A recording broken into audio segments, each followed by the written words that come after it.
बालेश्वर रे उद्घाटित हैला शिल्प उपभोक्ता और ऑटो एक्सपो 2023। ओडिशा सरकार उत्तर ओडिशा रे ईस्ट कोस्ट इंडस्ट्रियल कॉरिडोर प्रतिष्ठा पई निष्पत्ति नैचंदी। एथिपई 30,000 कोटी टंका अर्थ राशि मंजूर होईची। डिसेंबर 21 रु 24 पर्यंत नसी बिजनेस पार्क ठारे 4 दिन व्यापी चालिबाकु थिबा शिल्प उपभोक्ता और ऑटो एक्सपो 2023 प्रदर्शनी उद्घाटित होई जाईची। उद्घाटनी अवसर रे मुख्य अतिथि भावे बालेश्वर सदर विधायक स्वरूप कुमार दास जोग दे निज अभिभाषण में राज्य सरकार 20 वर्ष तले राज्यर मूल्यवान खनिज संपद को विदेश को रप्तानी न करी मूल्य भित्तिक उत्पादन पर शिल्प प्रतिष्ठा करने को निष्पत्ति नैथिले। स्थानीय शिल्पपति और युव उद्योगी माने एई योजनार लाभ उठाइबा सह सरकार 30% रियायती योजना को काम लगाइबा को कहिथिले। अन्यतम उद्घाटक तथा रेमुणा विधायक सुदांग शेखर परिड़ा शिल्प प्रतिष्ठा दिगरे शिल्पपति और जिला प्रशासन तथा सरकार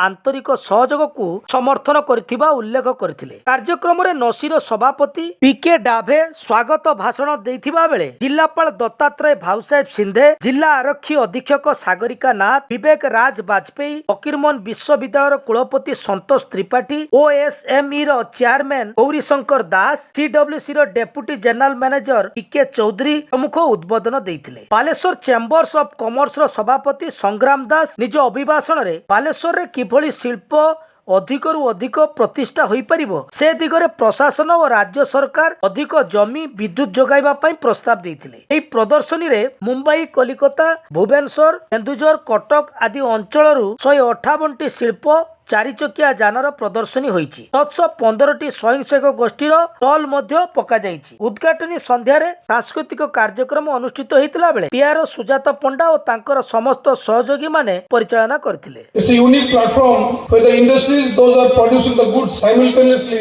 the consumers, those who are consuming, they have a common platform. With these enterprising minds, we all should remember that this land belongs to entrepreneurs. If we think about our forefathers, they used to sell the sea, they used to go abroad, do business. We have that DNA in our blood. So the words that Gauri Shankar was saying, the Balasore has the potential to do things in a better way. आगो जाउछि सेतिपाई Baleshwar district administration रो जो सहयोग अछि सेतिपाई मो district administration को धन्यवाद जणाउछि। आपण माने को धन्यवाद जणाउछि जे आपण माने जने जने एंटरप्रेन्योर हे एथि आपण मानकर इन्वेस्टमेंट करिसंती एवं ए अंचल विकास रो साथी हेचंती एवं ओडिसा रो विकास रो वार्ता ए एक्सपो माध्यम रे आपण दउछन। एठी बहुत आगरो इंडस्ट्री मान स्थापन हेतिला किंतु कहते आमर कटक जो आसछंती गौरीशंकर दास महोदय कहते जे ये समस्त सहयोग अच्छी से खुशी अच्छा विधायक मान निश्चित भाव में मो विधायक रेमुणा भाव में विगत दिन मोर सहयोग थिला आज अच्छी आसंता काली रहिबो। Obviously on a very large scale with a very large aim to not only give exposure to the existing industries but to also attract new industries, to attract new ideas to Balasore.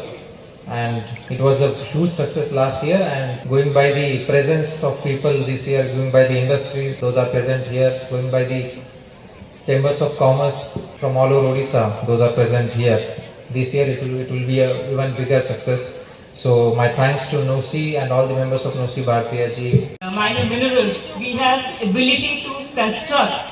We are a literate society. We have experience behind us. We have manpower with us. The only thing that we need and we need to have amongst us is the will to do.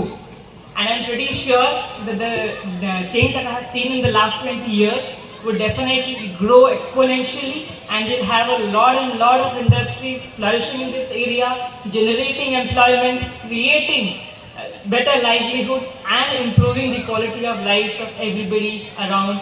So because individual cannot make change, but together we can definitely create a revolution, and that's what the Industrial Expo, I hope. Definitely a great time for India, and with the pace you are marching ahead.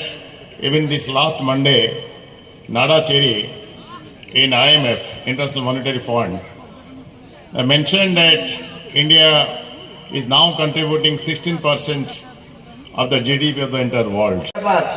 भगवान करंतु ओडिशा जो आम industry करने पण नहीं 50 वर्ष तले ताकू एबे देखिकी किछि किछि भल लगुची जे आपण मान को बड़ी किछि यंग एनर्जेटिक ऑफिसर आछुंती जोथि आमे करि परछु कारण मु देखिछि आज दिन में लक्ष्य फैक्ट्री बंद होला एवं कारण होची केही सहयोग नदवा जो लेबर जो प्रॉब्लम मेटेरियल जो प्रॉब्लम सरकार जो बटलनेक जो भल भल इंडस्ट्री बंद होची आपण आखि आगे दिला टायर किंतु खुशी भी आज होती कलेक्टर लगिकी एवं बर्तमान रिवाइज कर आगामी दिन में 6 मास भर से इंडस्ट्री फेर चालू हम